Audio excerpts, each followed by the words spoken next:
रब इश्रह ली सदरी वयस्सिर ली अमरी वहलुल उक़दतम मिन लिसानी यफ़क़हू क़ौली रब्बि ज़िदनी इल्मा रब्बि ज़िदनी इल्मा रब्बि ज़िदनी।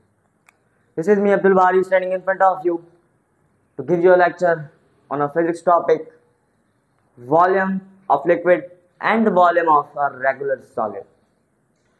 ठीक है, कल हुआ था केमिस्ट्री का और केमिस्ट्री का आपको समझ आ गया होगा, और आज है फिजिक्स का। अब फिजिक्स के लेक्चर में आज पढ़ेंगे हम वॉल्यूम ऑफ अ लिक्विड। देखिए, एक बात बता दूं कि वॉल्यूम किसी चीज़ का मेजर करने के लिए जो सॉलिड्स होते हैं, रेगुलर सॉलिड्स, इनके लिए एक प्रॉपर फॉर्मूला होता है, लेकिन इनके लिए कोई फॉर्मूला नहीं होता, बस एक छोटा सा इंस्ट्रूमेंट होता है जिसका नाम है मेजरिंग सिलेंडर।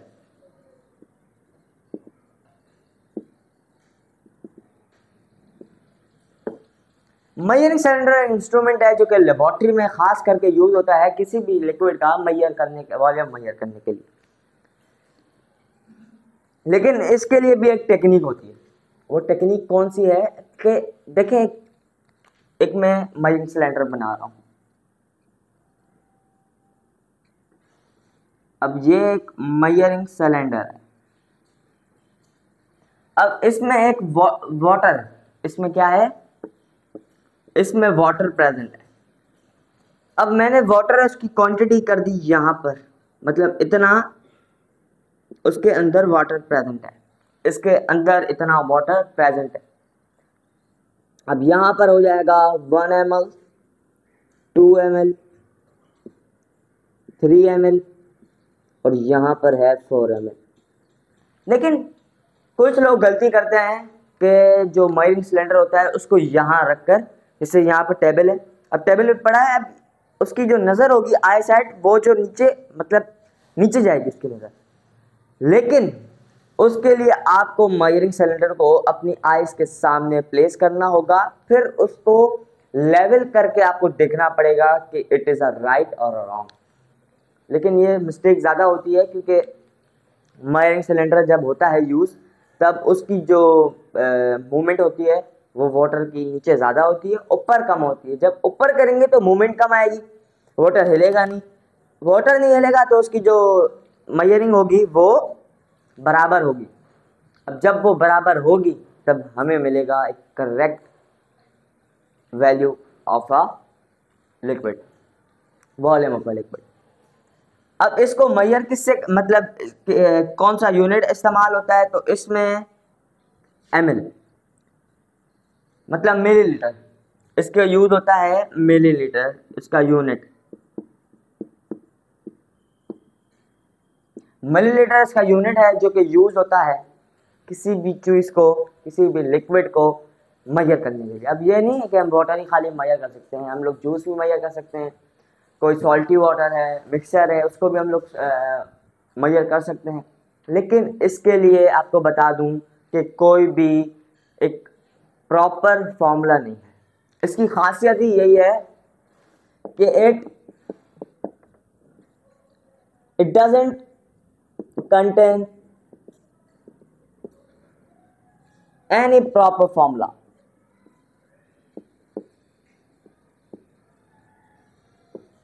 इसकी खासियत ही यही है कि इसमें कोई फॉर्मूला रिक्वायर्ड नहीं होता। इसकी वजह से लिक्विड का वॉल्यूम यूज करने के लिए हमें मेजरिंग इंस्ट्रूमेंट यूज करना पड़ता है जिसका नाम है मेजरिंग सिलेंडर।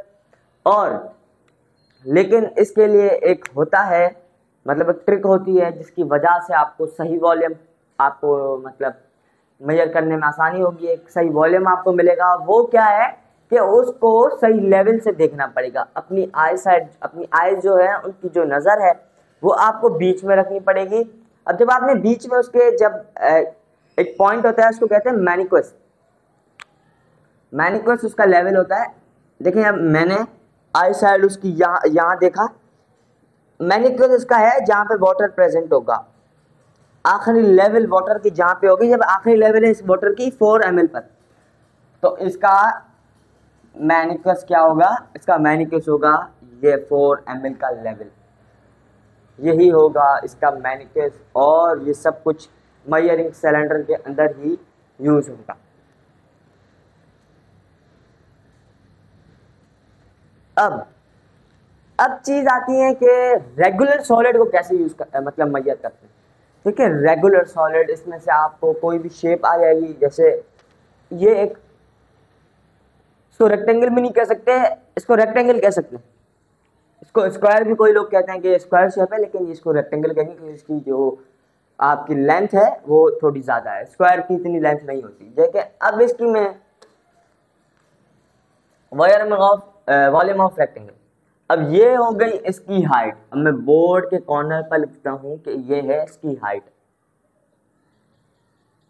ये है इसकी ब्रेड्थ और ये है इसकी लेंथ। अब ये सब कुछ लेंथ हो गया, ये उसकी हाइट हो गई, ये लेंथ हो गया। देखें 2 मिनट, ये लेंथ हो गई, ये इसके साथ इसकी ब्रेड्थ हो गई, अब इसकी हाइट हो गई, ये उसकी हाइट हो गई।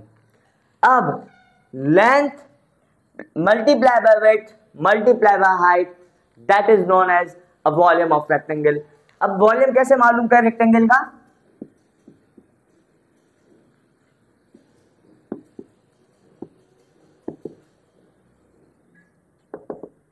वॉल्यूम ऑफ रेक्टेंगल ऐसे मालूम करेंगे कि V is equal to length multiply by width multiply by height. ये हो गया किसका वॉल्यूम फॉर्मूला हो गया, ये हो गया फॉर्मूला ऑफ अ रेक्टेंगल। अब volume of a sphere, volume of a sphere पढ़ते हैं कि वॉल्यूम स्फीयर का कैसे मालूम होता है। स्फीयर की आपको शेप दिखा दूं कैसे होती है। ये हो गया आपका सर्कल, ये हो गया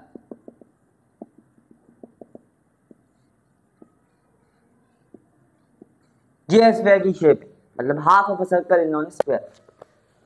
ये हाफ हो गया, ये स्फीयर हो गया।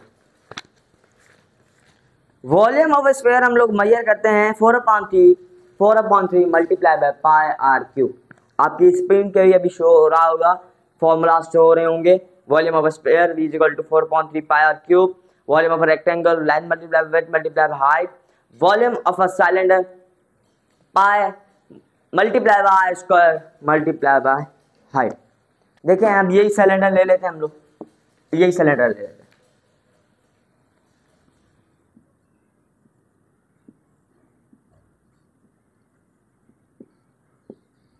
यही सिलेंडर ले लिया। अब इसकी हमें वॉल्यूम मालूम करना है कि इसके अंदर वाटर का वॉल्यूम क्या है। हमें तो अंदर का वाटर का मालूम करना है, तो हमने सिलेंडर के अंदर वाटर प्लेस किया और इसका लिक्विड का वॉल्यूम मालूम करें। लेकिन अब ये इसका वॉल्यूम चाहिए आउटर सरफेस का, मतलब पूरे सिलेंडर का। तो वो कैसे हासिल करेंगे, वो होगा इसका formula V equal to pi r square multiply by height, कि उसका हम लोग लेंगे पाई, मतलब पाई की वैल्यू आपने पढ़ी होगी 22/7 और 3.147, ये है पाई की वैल्यू। रेडियस इसका होगा हाफ, मतलब इसका हाफ अगर समझ लें ये इसका हाफ है, तो इसका रेडियस हाफ हो जाएगा। अगर इसकी हाइट 12 है, समझ जाए इसके 12 है, तो इसका हाफ क्या हो जाएगा 6, तो हम लोग रेडियस की जगह 6 प्लेस कर देंगे। हाइट इसकी पूरी हाइट यहाँ पे 12 है, तो हम लोग 12 लिख लेंगे। ये सब कुछ आपके लिए ज़रूरी है, क्योंकि इसको जानना ही सबके लिए बहुत मुश्किल होता है कि रेडियस कौन सा होगा, उसका हाइट क्या होगी, उसकी लेंथ क्या होगी, उसकी वेट क्या होगी, ये सब कुछ आइडेंटिफाई करना थोड़ा सा मुश्किल होता है। अब स्फीयर पे आ जाते हैं, ये स्फीयर ड्रॉ हुआ है। अब इसका मालूम करने के लिए जो फॉर्मूला है वो है 4/3 पाई आर क्यूब। 4/3 मतलब उसका आधे से भी आधा। अब इसका आधा हो गया ये, अब उसका आधा हो गया ये, मतलब इसके पूरे की जो हम लोग मालूम करेंगे स्फीयर की, ये हो गया। इसका मालूम करने के लिए हम लोग इसका चौथाई हिस्सा लेंगे, मतलब 4/3 इसका हो गया चौथाई हिस्सा।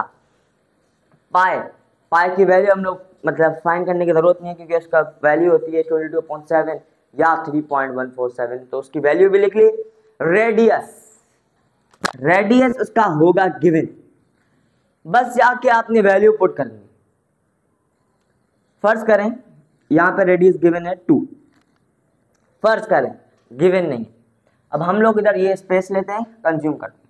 4/3 पाई आर क्यूब, 4/3 सामने मल्टीप्लाई बाय 22/7 और उसका रेडियस हो जाएगा 2 का power 3। 4/3 multiply bye 22/7 multiply by 2 to the 4, 4 to the 8, ये हो गया। अब इसको फर्दर कैलकुलेशन करेंगे तो आंसर आपको आ जाएगा जो इसका एक्चुअल आंसर होगा। कौन किसका? Volume of a sphere. इसी तरह हम ये भी इस्तेमाल कर सकते हैं, इसका फॉर्मूला सिलेंडर के लिए, रेक्टेंगल का इसके लिए, तो हमें सबकी वैल्यू मिलती है। अब एक है volume of a irregular solid. एक स्टोन ले लिया हमने, अब उसका हमने वॉल्यूम मालूम करना है। अब वो हम कैसे करेंगे कि हम मेजरिंग सिलेंडर लेंगे, मेजरिंग सिलेंडर के अंदर पहले वाटर डालें, वाटर हमने डाल दी, 4 ml वाटर आ गया, वाटर आ गया 4 ml। अब इधर हम ml लिख लेते हैं और यहाँ पर 6 ml। अब यहाँ पर मैंने वाटर डाल दिया 4 ml का। पहले हमने लिख लिया इसकी वैल्यू के वाटर डालने के बाद वाटर की वैल्यू क्या थी? 4 ml। अब हमने इसके अंदर एक स्टोन प्लेस कर दिया, ये रहा स्टोन, और इसकी वैल्यू हो गई राइस, क्योंकि कोई भी भारी चीज आपने वाटर में डाली तो उसका वॉल्यूम राइस हो जाएगा। तो यहां पर आ गया अब ये 5 ml के ऊपर। अब जो वॉल्यूम ऑफ अ स्टोन आया है वो कैलकुलेट कैसे करें कि जो आखिर में वैल्यू आई है जो है 5 ml, जो कि वाटर की लेवल थी वो था 4 ml। अब 5 ml को माइनस करवा दें आप 4 ml से, तो आपको स्टोन की वैल्यू पता चल जाएगी। -4 ml equal to 1 ml। Stone की वैल्यू क्या आ गई? 1 ml। देख सकते हैं किस तरह ये मेजर हो रहा है, किस तरह इसको मालूम किया जा रहा है। ये सब कुछ एक मेजरिंग सिलेंडर से हो रहा है, और दूसरा रेक्टेंगुलर सॉलिड है, एक स्फीयर सॉलिड है, और दूसरा है मेजरिंग सिलेंडर जिसकी वैल्यू मालूम करने के लिए हमने उसका एक्चुअल फॉर्मूला लिया। देखिए फिजिक्स भी आप मजाक ना लें, क्योंकि it is much difficult subject. इसको पढ़ाने के लिए भी खुद भी बंदा भूल जाता है कभी कभी, क्योंकि इट इज़ मच टफेस्ट। कौन टफेस्ट बना रहा है इसको? वो बना रहा है इसकी लॉजिक उसकी इतना फिजिक्स को टफ बना रही है जैसा आप सोच भी नहीं सकते, क्योंकि जिस तरह फिजिक्स ड्राइव हुई है उस तरह उसको स्टडी करना it is much difficult as you know. मुझे यकीन है कि आपको सबके वॉल्यूम आपको समझ में आए होंगे। तो मेरी वीडियो को अगर आप नए हैं तो सब्सक्राइब करें मेरे चैनल को, वीडियो को लाइक करें। अगर कुछ क्वेश्चन है तो कमेंट बॉक्स में पूछिए, अगर कमेंट बॉक्स में नहीं पूछना चाहते तो मेरा नंबर फर्स्ट ऑफ स्क्रीन पे शो हो रहा होगा, आपकी स्क्रीन पर भी शो रहा होगा, या स्टार्टिंग ऑफ वीडियो में एडिट करके उसको शो कर देता हूँ, तो उधर जाके आप लोग देख सकते हैं। मेरा नंबर नोट आउट करें, मेरा नंबर जो होगा उस पर व्हाट्सएप पे कॉल करें या मैसेज करें। अगर आपको कोई कन्फ्यूजन है, बहुत सा चैनल जल्दी बन जाएगा। इट्स मच डिफिकल्ट, क्योंकि परमिशन ज़्यादा रिक्वायर्ड हो रही हैं, ज़्यादा से ज़्यादा परमिशन रिक्वायर्ड होते जा रही हैं, तो इसकी वजह से ये भी मतलब लेक्चर देना फिर उसको अपलोड करना, क्योंकि अपलोडिंग भी टाइम लेती है। और मेरी वीडियो को लाइक करें, दोबारा बोल रहा हूँ, अगर आप नए हैं तो चैनल को सब्सक्राइब करें, अगर आपने नहीं किया तो फिर भी आप सब्सक्राइब कर लें। मिलते हैं नेक्स्ट वीडियो में। दिस इज़ मी अब्दुल बारी साइनिंग ऑफ।